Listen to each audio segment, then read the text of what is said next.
If you get caught in an earthquake in your bed, protect your neck and head by making the target smaller near a short, blunt and durable item or in a safe place.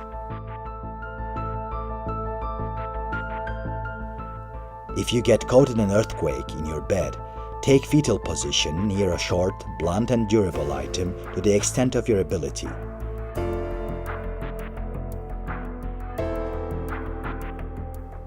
If you cannot reach a safe place, take fetal position near your bed.